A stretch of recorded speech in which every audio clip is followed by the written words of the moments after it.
Hi, Hunter Hastings here. We're excited today to be able to talk about a new innovation in the healthcare field, one that can reasonably be called a new approach to medicine. It's one that's more human rather than more technical. It's more oriented towards greater feelings of well-being as opposed to short-term intervention to solve medical crises. And generally speaking, it's longer timelines and a more humanistic approach. This is the Value Creators Podcast. Value creation is the sole purpose of any business and every business, and for all of us as entrepreneurs. Listen to great value creators as they share their successes, trials, and lessons learned. Join us as we explore how to think as value creators, how to act as value creators, and how to view business through the lens of value creation. Our guest today is Jeremy Vesta. Jeremy's an economist, and he first applied his economic knowledge in the sharp end of markets, trading commodities for a world-leading commodities producer and trader. He's now a director and executive officer at Vesta Holdings, which is one of the hidden champions of innovation, both in the technical field, in customer benefits, and in bringing more human values to business. Jeremy is the chief financial officer of Curally, and that's the business we'll be talking about today. Jeremy, welcome to the Value Creators Podcast. Thanks for having me, Hunter. Well, it's great to have you here. We're economists. We believe that the purpose of all economic activity is well-being, creating value for others in the form of feeling better off, and there's no better place to do that than the healthcare system. It's a direct access to well-being. If you feel better, then everything else feels good. And you're the CFO of a very, very innovative company in the healthcare ecosystem, Curally. We'll talk about Curally and its innovations, but also you've been thinking about healthcare innovation for a long time. You've been a healthcare value creator for many, many years. I thought we'd start at how you surveyed that field initially, Jeremy. It's populated with huge players, the hospital systems and the healthcare insurance systems and drug companies and tons of government regulations, tough ecosystem. How did you survey it initially, and how did you find an opportunity space? Yeah, absolutely. And I think it's interesting to note that we came at this project from an outsider's perspective.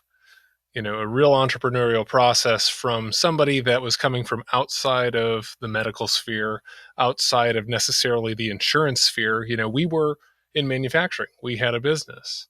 We looked at the opportunities. Obviously, everybody every year, you get your renewal. You look at what your claims costs were, usually in aggregate. You sit down with the HR team, and everything's kind of a black hole past that, right? You sat there and you looked at it and said, we're price takers. This is what it's going to be, and there's nothing we can do about it. Medical trend in the area was X, and if we were X or a little bit less than X, then it's great. So then you get into looking at the claims a little deeper. You start to look at those things and you say, wow, a huge portion of that cost is behavioral. You really start to identify the fact that if we can somehow, and everybody's got their wellness programs and things like that, but the question is participation and results are limited. So you look at that and you say, is there a way to actually reduce utilization, to actually go after the health of people and say, I'm going to continue to negotiate the cost of the unit. I'm going to continue to negotiate with the hospital. I'm going to continue to do those things. But at that point, I'm really only affecting the margin. So we looked at that and we said, is there a way to change that? And within the business we owned at the time, we put some of those principles in place. We got some medical expertise, brought that on staff, brought on some nurses, and began engaging. And we learned a lot along the way, but we found that generating that relationship became exceptionally important. And we were able to get people to change, that people did want to change. In fact, it was really more of a psychological barrier for most of them than it was necessarily physical or real barriers. But nevertheless, it was generating results, negative results, the fact that they weren't changing. So we took that approach, and it's totally outside of what we believe anybody else is doing, because they're looking at this either from the business perspective that, hey, these medical costs are just a given and I can negotiate, my contract price. If I've got a very large population, I might be able to get some bigger discounts from a hospital system to guarantee volume, things like that. But I'm basically taking it. Or you're looking at it from the medical side. And although I believe that they try to have as pure of intentions as possible, they still need utilization. They've got to fill beds. So they're not necessarily aligned to encourage a whole lot of wellness. They do a lot of treatment. They certainly do great things and keep people alive that way. And their relationship space, when you're talking about the 8 to 10 minutes that you might get with your doctor if you're lucky, isn't enough to really change those behaviors and invest in that relationship, which ends up being really the entrepreneurial process of this is we developed a mechanism and a system for developing relationships with people and encouraging behavioral change. Yeah, so before we get to that innovation, Jeremy, let's just unpack the economic part of it, because there's some complexity here. You've framed this opportunity in the healthcare space. It sounds like insurance in corporations or firms. You're also thinking about how individuals can benefit. With my economist hat on, I ask, who's the customer here?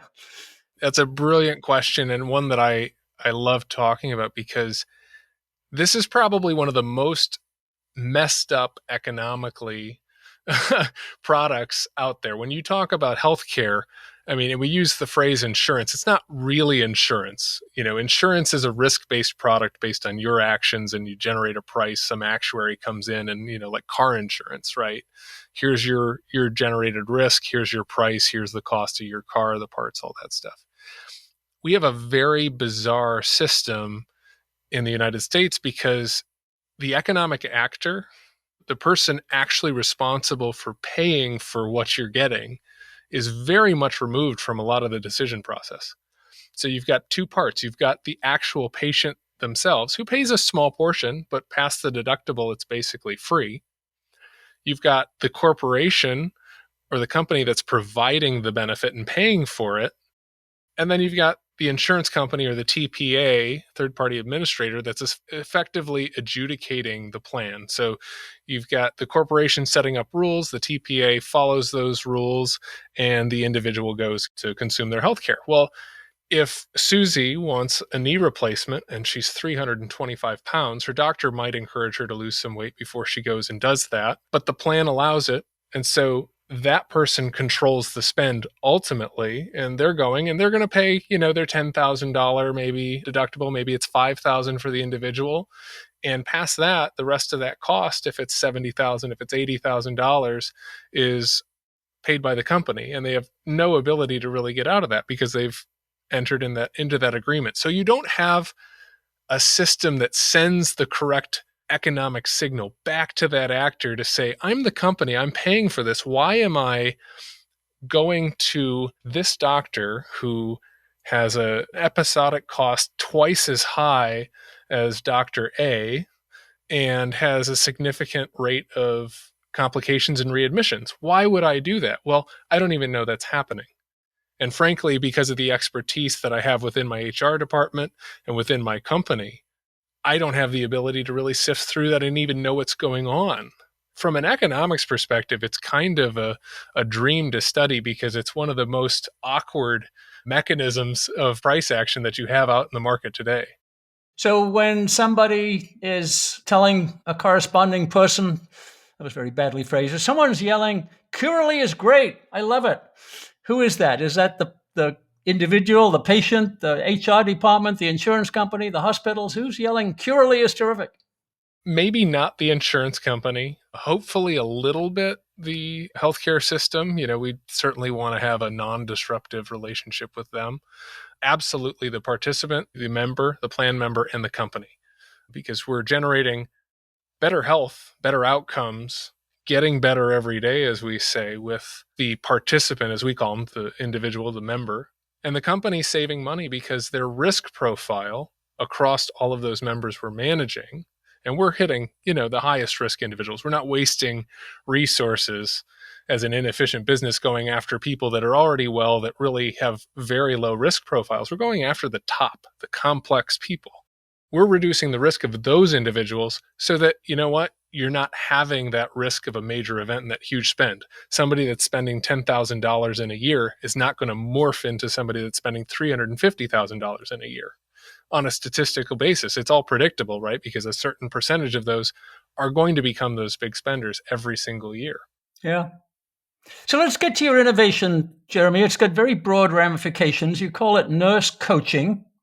I think of the innovation as the method, so you'll explain the method to us, but it's also the target, which is behavioral modification, it's got implications for healthcare, but it's not healthcare itself, right? It's behavioral modification. But tell us about the innovation, nurse coaching. Sure. It's almost the opposite of where we're going. It's completely non-tech. Even though we have some tech involved, we have an app, we have an environment to encourage participation. Product itself and the results are really not driven based on that. That provides some data. The results are driven based on the human existence. We're forming relationships, we're forming trust, we're bringing in expertise by way of nurses. We're helping mold and coach those nurses into effective coaches, into people that are empathetic, that are authentic, that are humble. And we are expending almost whatever time is necessary at whatever time of day is necessary to generate those results. So we're meeting people where they are. Whereas a lot of systems and a lot of healthcare systems are saying, hey, talk to me between the hours of 2 and 4 or between the hours of 8 a.m. and 5 p.m. That's when people are working. That's when they're trying to be productive. They have to go through hoops to basically make those appointments work. Well, we're coming to them and saying, no, we're going to get outside of that. We'll meet you where you are. We're going to listen to you. We're going to use to use the Stephen Covey concept, we'll use that kind of empathic listening product to really get to know you, be authentic, and develop that relationship. Once the relationship's built, then it's a lot simpler to get compliance. It's a lot simpler to have those more complex conversations about where you need to go with your health and why and how. And it's easier to show them the incremental small changes that they can make to make a dramatic impact on their health and on their costs. These are all available. It's all there, but it takes a lot of effort. How does that relationship start, Jeremy? If I'm a high-risk individual in the top quartile of risk for some variable, do you come to me and point that out and say, I'm engaging with a coach, or do I go and request the coach because I'm self-aware? We have a little bit of both. Obviously we've got the claims data.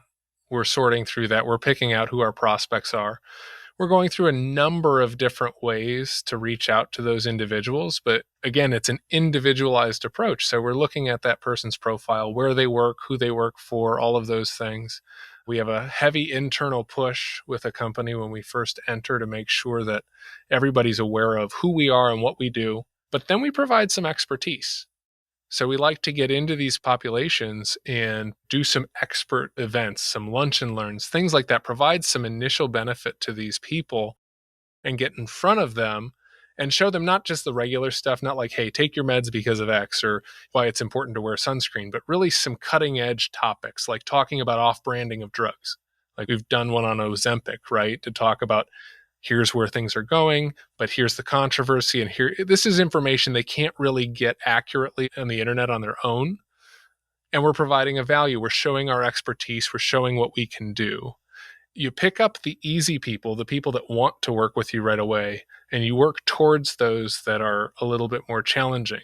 What you find is once you've established the expertise within a population, once you've gained traction with a certain subset of people, and started to generate results with the ones that are open to working with you, the people that were skeptical start to come your way. Or they have their event and they realize that this company has hired on a product that I need. I just had a heart attack. I'm terrified. I need to go to somebody. I have this resource now, so it's available. But it's really about getting out there and making sure the internal marketing is done very well within the company that we're hired into. And how do you train the nurses to be coaches, Jeremy? We'll talk a little bit about coaching and try to define it, but how do you coach the coaches? How do you train the trainer? Sure. You got to start off with the right materials, right? So the HR process on our side hiring the right type of nurse, the nurse with a background, typically a lot of home health type nurses, but with the right character and with the right approach. You start there, and that makes it a lot easier because they've had to reach out to these people. They've had to work through some of these barriers before, maybe not as effectively as they're going to be able to now, but they've done some of this. And then you back them up with the resources I've talked to you about where, hey, we're providing a lot of horsepower from an internal marketing perspective. And then you're walking them through, let's call it the low accountability at the beginning, right? We're not like a typical healthcare system where we're coming in and saying, you got to get results right away. This is the process we're trying to get done, or this is the injection that's got to be made, or this is what the outcome needs to be. We're starting with find out what's going on with them, listen to them, get them signed up, look through their medical records, talk to them about how they're doing. But really, we're not trying to provide that advice right away. And then we're coaching them to understand how and when are you really sure that you've developed that relationship? What's the inflection point when things change? When you notice the change in that relationship and they start to ask you for things. And at that point, now we can start to put the gas pedal down and have some of the tougher conversations, push people towards what's going to make them better. And because they've established the trust, things start to move that direction. So you say, I read this on your website, that engagement is a key variable. If there's a high level of engagement, you're liable to get the positive results you talk about. Are you talking about the corporation being engaged? You're talking about the individual being engaged? My guess is some combination of both, but what's the variable in engagement? Yeah, that statement in specific is really focused on the participant. But to your point, it is both. If you have a company that's very hands-off, the results they're going to get, they'll get some results, but they won't be nearly as good as somebody that lets us get in front of their employees, lets us establish that expertise, lets us have an impact early on, and do that internal marketing and work with us to help that internal marketing. You're going to find there's far better participation earlier on. Now, over time, will we approach probably the same numbers?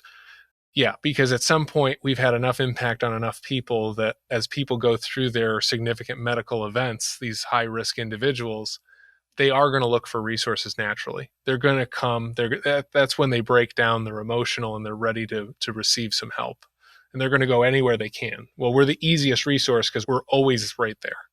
So they typically do come to us, but it takes a lot longer and our impact ends up being significantly less because in a lot of these cases, we could have prevented some of those major events.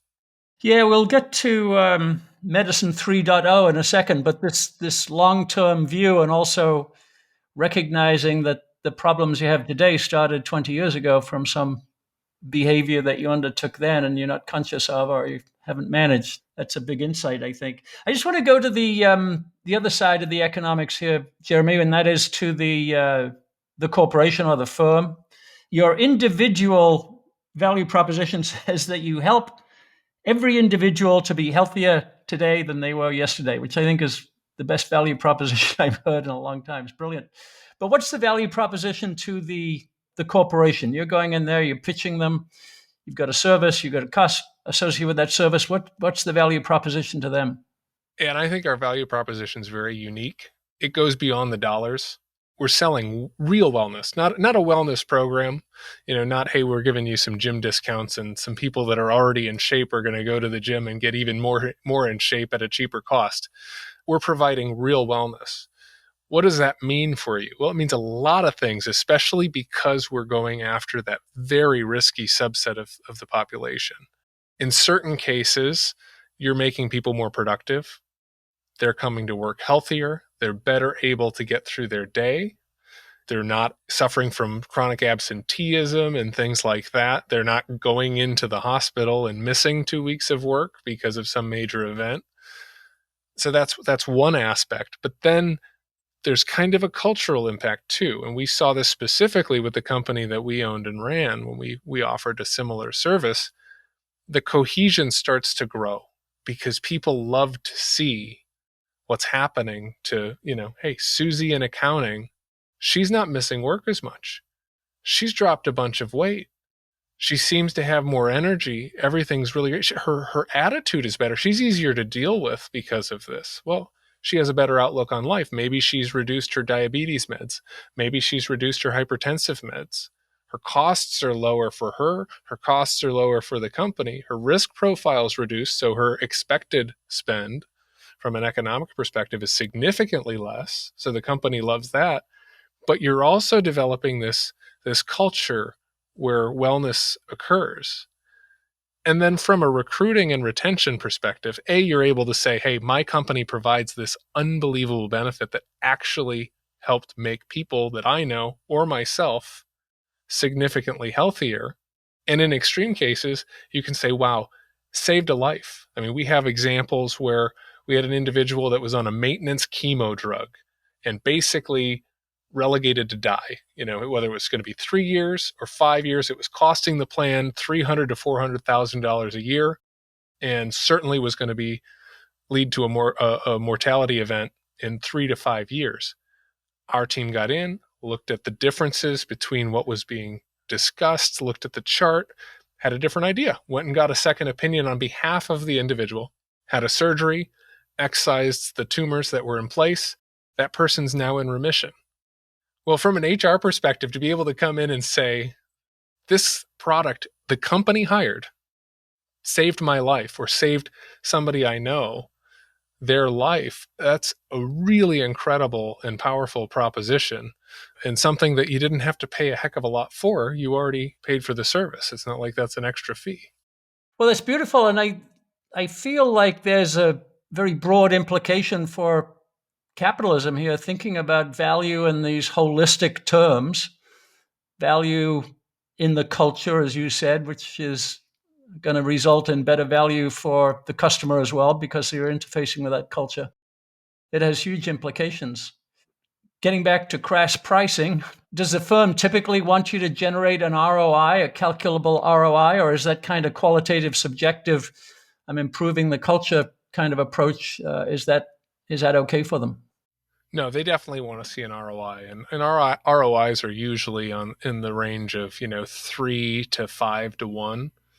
Quite a return on investment, because again, we're going after the riskiest people. We are reducing their risk profile, so you can predictively look at, hey, this is what they were spending. We know they would have continued to spend X, and we're able to put together reports to explain out, here's what the savings were, or in some cases, here's what the cost avoidance was. Like, for example, you talk about an individual that was in stage 4 renal failure, headed to stage 5, which would be dialysis and transplant. That person, had we not managed and stepped in, would have certainly been in renal failure.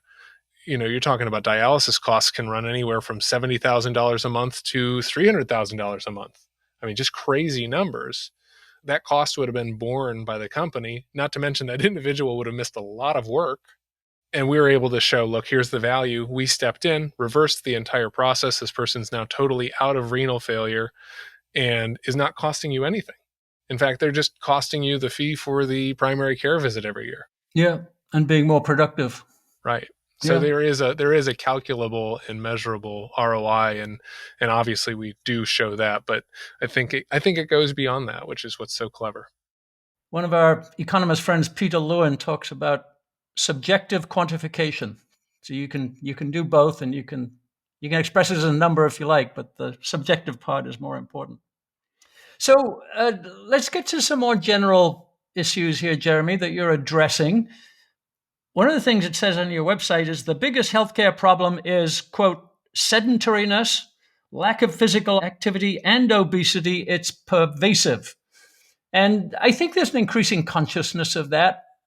Survey that for me and talk about how you can affect that. Maybe it's one individual at a time, but can the culture address those kinds of issues? Yeah, I think they can, but it takes a different approach. It takes an approach to medicine more like what we're doing, where it's individualized, where it's relationship-based, and where there's a tremendous amount of effort expended. It can't be a 5-minute visit. That's totally ineffective to meet with a primary care. And it's got to be meeting with somebody that cares about you. More like what medicine would have been 70, 80 years ago, with house calls and getting away from doctor's offices and the community doctor that you would have known. Not that they had all the information we have today, which is brilliant, but having more of that relationship to be able to have those conversations. I think that's what it takes. I don't know en masse. I would hope that our system gets replicated. I'd hope our system grows and can impact more people. But it's a big challenge. You've got a large population, and it's not like people are getting healthier every year. The statistics show that obesity rates continue to increase, diabetes rates continue to increase. You'd be hard-pressed to find anybody over the age of 50 who's not hypertensive. You combine all of those when you have those comorbidities, we're far more diseased as a population than we've ever been in history. And so it becomes a little bit daunting. But yeah, I think that approach has to be more about behavior modification than it is about prescription, right? It's not about covering up X. Even you look at something like Ozempic, let's forget about all the potential side effects. You're not teaching anybody to live healthier. So there's going to be other consequences, even if they lose weight, which is a great thing. That certainly, lowers some aspects of their risk. But if they're still heavy drinkers, if they're still doing, eating foods that are drastically wrong, we've seen marathoners die of heart attacks. Your activities still mean quite a bit, and we might be masking some of the problems in our society by deciding that this pill or this get quick fix system is gonna solve it. No, we have to affect the behaviors. Yeah. So let me be a little bit more optimistic about the prospects there, Jeremy, because I think maybe you're reinventing medicine, or you're part of the reinvention of medicine.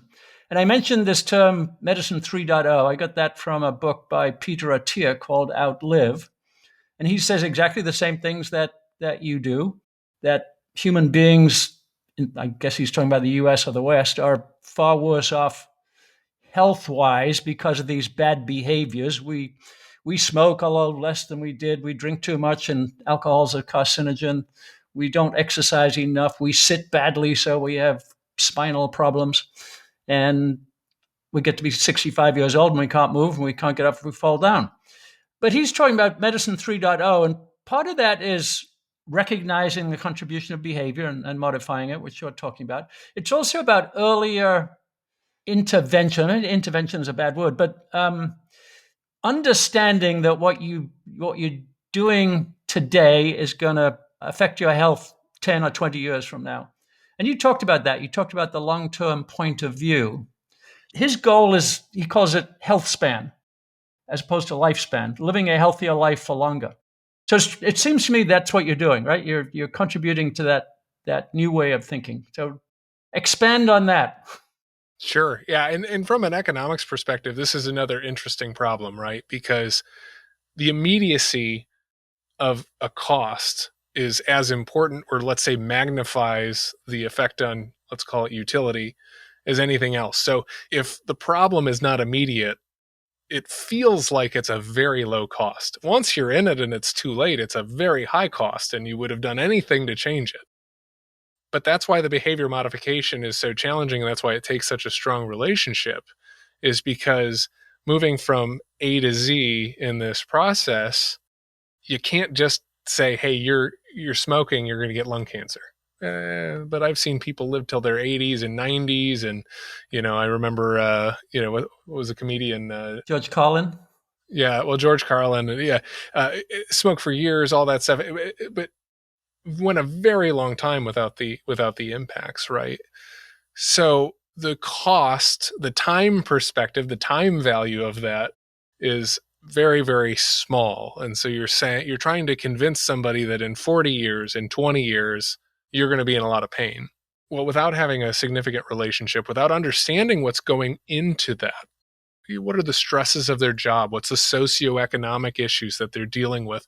What's their familial issues? What's their home life like? Without putting all those pieces together and looking at them as an individual, you're not able to find that secret sauce with that person to say, this is the thing that I think is going to click with them. This is what's going to get them to take on that challenge.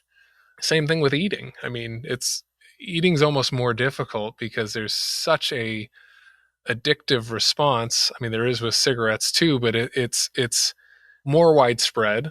Less people smoke today, obviously, than ever, but it's got such an endorphin release. I'm having that pleasure center. I'm, why would I give this up when it's helping me through whatever problem I need? I'm using this as a coping mechanism. You don't understand.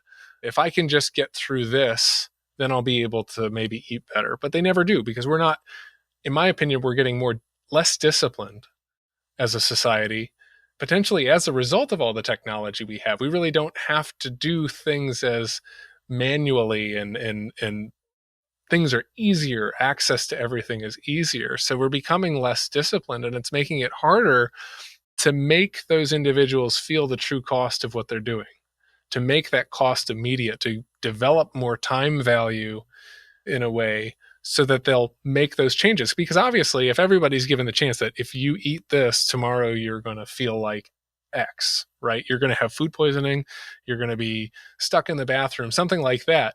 It's easy that person will say, no, I'm not going to eat that, right? No person in their right mind would be like, yeah, but I really want it. I'll take that risk. How do you make that more of an immediate cost? And I think that's the challenge, is across the board, getting the people that are unwell to feel the cost now. You've described time preference better than any academic economist ever did, so thank you.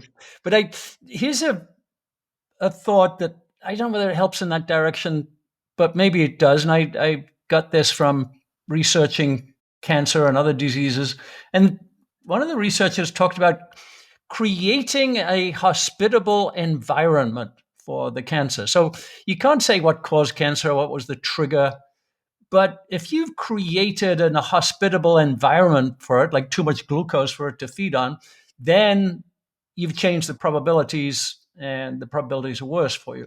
So we could say the same with exercise. If you don't exercise, you're creating a hospitable environment for muscular problems or spine problems and that kind of thing, and so on and so on. Is that helpful? Is that the idea that let's create a hospitable environment for these future diseases? Does that help the time preference problem? I think it's something that we use within our system. And I think because we've developed the relationships, we're able to communicate those concepts, and we're able to better impact those individuals. Like I said, finding the secret sauce. A lot of the people you'll talk to are very well aware that drinking alcohol is going to increase their risk of breast cancer. They may not know the degree, but they're pretty much aware that consuming 3 alcoholic drinks a week is really not going to help anything with anything. But it's also their social aspect. It's how they hang out with their friends. It's how they, hang out with their family at holidays and things like that. And it's so embedded in their culture that you're asking them to get rid of a part of their culture and this strong utility response of their personal lives. As you called it, the subjective value that's going into their lives, and saying, again, from a time preference perspective, I'm raising my risk, but I still may never get it. And I think as in human nature, part of the problem is we always think we're going to be the exception. We never think we're going to be the rule. So it's like, I'm probably not going to get diabetes until you have it. I'm probably not going to get, prostate cancer. Well, now I have it. And what do I do from there? So it's that having that advocate that truly understands this stuff, that's truly there for you, that's helping you work through these things, helping you keep this in the presence of mind on a regular basis, i.e. increasing the cost of the time preference there, helping you to make those decisions. Whereas without it, you're probably not going to see that cost. You're probably going to ignore it. You're probably going to assume that you're the outlier, that everything's going to be fine. And then by the time you get the disease, it's too late, right? There are obviously things you can do once you have a cancer, for example, to make things better. But once you've had your heart attack, you've had your heart attack. You try to avoid another one, but you've already had the event. Once you've had your stroke, you're already suffering from the damage from whatever that event was. It's done, and there's no turning back from that. And the goal is to have something there. And I think that's the problem with human nature, is it takes so much effort for the average person to keep that cost front and center. And that's why people never leave our program. Once you've been admitted into the program, you're a lifer. As long as you work for that company and you're part of that plan, Veritas Curally is managing you. Curally is going to be there along every step of the way, making sure you don't fall back out of that, because we want to keep the risk low. You don't just want to get it under control, you want to keep it under control. Yeah, that's Peter Attia's point about Medicine 2.0 versus Medicine 3.0. Medicine 2.0 identifies that event, and it's too late once you've identified it. Which I want to then go back to coaching and think about it generally as a new benefit area or a new field that is creating value. So in your case, we're coaching people about not creating that hospitable environment, living a better life, how to manage your behavior that way. We had Beverly Rasmussen on the podcast a couple of weeks ago talking about small business coaching. 50% of small businesses, once they start up, fail. She can't solve that problem, but she can identify the variables and she can lower the probabilities. And in her case, it's building good systems. Very simple things like record keeping and that kind of thing. But that's coaching. It's not telling you how to do business, but it's telling you what you need to do to live a better life in your case, or survive longer if you're a business, or be successful. So is coaching looking at this as a kind of new economic tool, a new way of sharing knowledge? I'm struggling a little bit for definition. Give me a definition that's beyond the medical field about coaching, and is this a new phenomenon we can develop? Yeah, I think it's human. It's the human approach to medicine, right? Whereas before we're thinking of it as just a science. It's just it's molecules, and if we can adjust X and Y, then everything's going to be fine. But the reality is, we're dealing with humans. We're dealing with the whole product. It's not just the body, it's the mind, it's the relationships, it's everything. The vast majority of very high risk individuals that we deal with have some kind of collateral mental health issue as well. Whereas if you're not unpacking that and getting through that part first, it doesn't matter what you do with the medicine, it's not going to work. That person's not going to take their meds. They're not going to overcome their issues. They're not going to, live disciplined. There's this kind of holistic approach. I think that's a common theme amongst a lot of trendy things right now, is that a holistic approach. It's not just coaching in the sense of I've got a dietitian. It's not just coaching in the sense of I've got an oncologist. It's looking at the total human package beyond the medicine. And what's more challenging is probably when she's dealing with small businesses, they're motivated to come see her. Whereas these are individuals that are trying to hide from you. They don't want to be seen. So it's an extra challenge in medicine, because you're dealing with people that are not entrepreneurial. They oftentimes are not motivated, highly motivated individuals, and they've gotten themselves into a pickle. So how do you convince them, A, it's not as scary as it needs to be?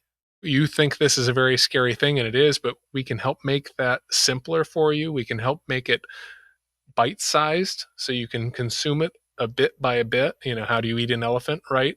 And we can have those conversations.